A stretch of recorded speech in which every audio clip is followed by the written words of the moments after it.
that this man had power to heal those who are sick. Nilikuwa najua kwamba huyu mchungaji ana nguvu kuponya wagonjwa. And when I saw this man, I knew in my heart.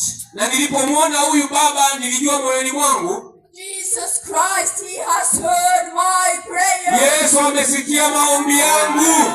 Jesus has heard my prayer. Yesu amesikia maombi yangu. Thank you, Jesus. Asante Yesu. And you know, my husband and this pastor, and me, we went into the living room. Unajua mimi na mume wangu na yule mchungaji tukaenda sebuleni.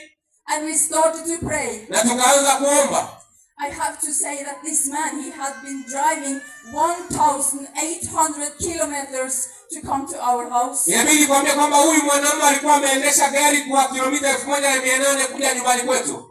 But the Holy Spirit had told him that he should go back to me and Roy and our family. Lakini Roho Mtakatifu alikuwa amemwelekeza kuja kwa familia yangu na Roy.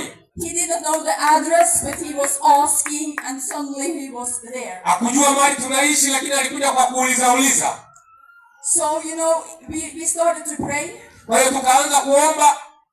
And this pastor, he told by the Holy Spirit. Na huyu mchungaji aliambiwa na Roho Mtakatifu, some specific persons, they have passed a curse on you. Akamwambia baadhi ya watu wameachilia laana kwako. He told exactly the same as my husband had told me. Akasema maneno ambayo mume wangu alikuwa ameniambia.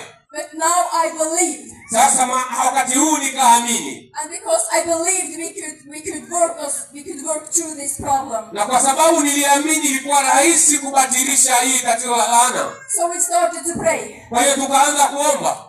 And you know these gifts of spirit. Na unajua hii karama ya Roho Mtakatifu.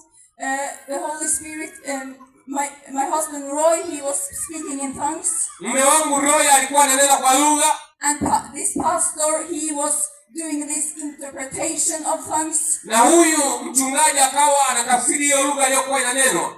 And God had a message for me. Na Mungu alikuwa na ujumbe kwa ajili yangu. And here he had a lot of messages, but here is the first one. Alikuwa na jumbe nyingi, lakini huu ni wa kwanza.